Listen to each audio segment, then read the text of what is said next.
akan menjelaskan sedikit materi tentang perdagangan internasional. Sebelum itu, perkenalkan, nama saya Andi Mamali Maulana. Nama saya Yuniarti. Nama saya Laksa Putri. Nama saya Imelda. Dan nama saya Muhammad Wahyu Andika. Perdagangan internasional merupakan kegiatan transaksi dagang antar satu negara dengan negara lain, baik mengenai barang atau jasa melewati batas daerah suatu negara. Dampak: 1. Pertukaran barang dan jasa. 2. Pergerakan sumber daya melalui batas negara. 3. Pertukaran dan perluasan teknologi. 4. Memengaruhi perkembangan ekspor dan impor serta neraca pembayaran. 5. Kerja ekonomi antar negara di dunia. Faktor pendorong: perbedaan sumber daya alam, perbedaan faktor produksi, kondisi ekonomi. Tidak semua negara dapat memproduksi sendiri suatu barang. Motif keuntungan dalam perdagangan dan adanya persaingan antar pengusaha dan antar bangsa. Manfaat perdagangan internasional: 1. Sejumlah barang kebutuhan menjadi terpenuhi. 2. Harga lebih murah daripada ketika memproduksi sendiri. 3. Mengaplikasikan ekspor dan impor. 4. Menambah devisa negara dari kegiatan ekspor. 5. Melakukan alih teknologi dari negara lain. 6. Percepatan pertumbuhan dan pembangunan ekonomi. 7. Peningkatan pendapatan nasional. Teori perdagangan internasional. Merkantilisme. Teori ini menjadi dua fokus utama, yaitu 1. Pemupukan logam mulia. Kegiatan tersebut dilakukan untuk membentuk negara nasional yang kuat dan memupuk kemakmuran nasional.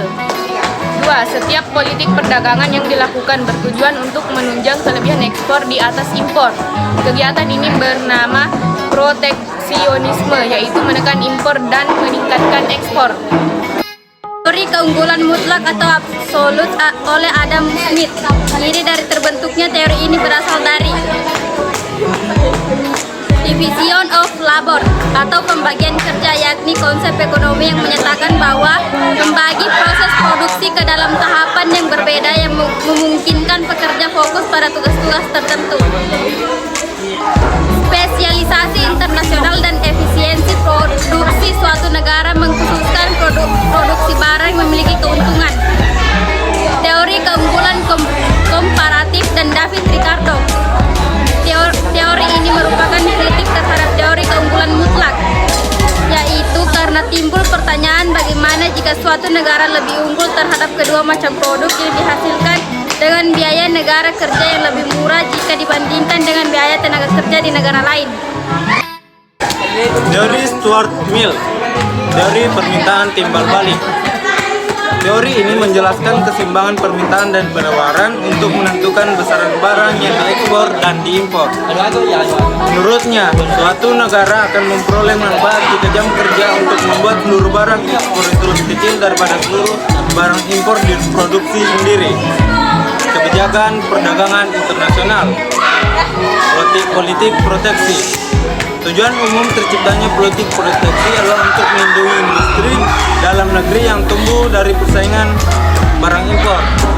Tujuan khusus politik proteksi yaitu memaksimalkan produksi dalam negeri, memperluas lapangan kerja, memelihara tradisi nasional, menghindari resiko yang mungkin timbul jika hanya menggantungkan diri pada satu komoditi andalan, menjaga stabilitas nasional agar tidak bergantung pada negara lain. Selanjutnya, politik dagang bebas. Tujuannya adalah untuk mengadakan perdagangan bebas antar negara. Hal ini mungkin terrealisasi jika setiap negara memiliki spesialisasi tertentu sehingga punya keunggulan komparatif. Politik autarki. Kebijakan perdagangan untuk menghindarkan diri dari pengaruh-pengaruh negara lain, baik politik, ekonomi, maupun militer. Sehingga hal ini bertentangan dengan prinsip perdagangan internasional yang mengaturkan adanya perdagangan bebas. Sekian penjelasan dari kelompok kami. Mohon maaf bila ada salah kata dan ucapan. Kami akhiri dengan ucapan wassalamualaikum warahmatullahi wabarakatuh.